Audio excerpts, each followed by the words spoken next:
Billboards, essential advertising for personal injury attorneys, car dealers, fast food, and realtors, and now apparently genocidal leaders. Because there is a billboard right now in Tel Aviv paid for by the ruling party of Israel. And on it, against a plain black background, 4 faces. The supreme leader of Iran, the head of Hezbollah, the president of Turkey, and the mayor of New York City. One of these things is not like the other, because 3 of the faces there run states or armed movements at war or are on the brink of it. The 4th, his biggest battles are rent stabilization, fixing water fountains in parks, and making buses free. And yet Benjamin Netanyahu is personally reposting that billboard with captions like, "Don't let them win." Yeah, don't let the mayor of the Big Apple win. Also, by the way, yeah, maybe those people that we're at war with too. And when you look at the translation of the actual words on the billboard, it reads in full, "They want Netanyahu to lose. Do not let them win." And this comes because Israel votes in October, and Netanyahu is trailing. His party is trailing behind a centrist party led by a former army chief. And when you are committing alleged war crimes and facts can't carry your campaign, you simply steal a page from the American GOP playbook and campaign by telling everybody about the enemy at the gate. Even if your enemy list includes a guy whose superpower includes helping struggling families with childcare.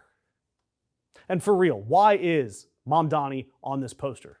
Because he called out Netanyahu, called him a war criminal who has been charged by the International Criminal Court. And he has said that Netanyahu belongs in The Hague. And he's called on federal government, our federal government, to enforce that ICC arrest warrant if Netanyahu steps foot in New York for the UN next month. I see no lies there. And those are pretty strong words from an American official talking about a foreign leader. But it's true. That foreign leader does have an actual outstanding ICC warrant since 2024. So Bibi's response was to lump this elected, very popular American mayor next to the leader of Hezbollah.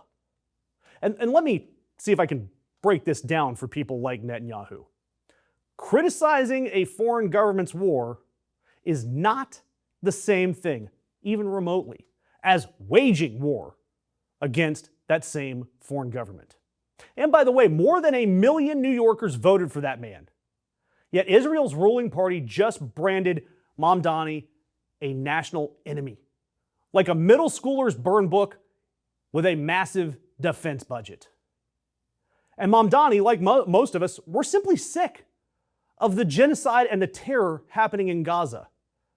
And that war has cratered support for Netanyahu's government across the American public, including plenty of people who normally would back Israel. The shift is real. It's measured. Polls showing that roughly 60% of Americans disapprove of Netanyahu's war.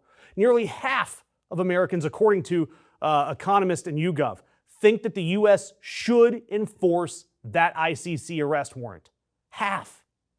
So sure, it's Mamdani on the billboard that Netanyahu is using to campaign, but Netanyahu is actually campaigning against the growing number of Americans that want him gone. When a foreign leader puts an elected American official on an enemy's billboard, what should the response be from our government? Any administration, any party? Shouldn't the federal government speak up? And in many years, I think a normal human president would have. This regime, good luck. Tell me in the comments what you think. Because our current regime, they've been clear. When Mamdani raised the ICC warrant, Trump rushed out a post promising that Netanyahu will not be arrested in any way, shape, or form while in the United States of America. And look, we know Americans like us, we hate this war in Gaza. But what's the opinion inside of Israel? Well, the opposition parties, they've immediately flooded the zone with parody billboards and parody memes. The former Army Chief's party swapped the text to say they want the IDF to collapse. Don't let Netanyahu win. Another politician replaced the 4 faces with figures from Netanyahu's political scandals. When the parodies are going more viral than the original, well, Bibi, you done messed up. And whether you love Mamdani or can't stand him, he is a mayor. And he's a mayor that Netanyahu dislikes.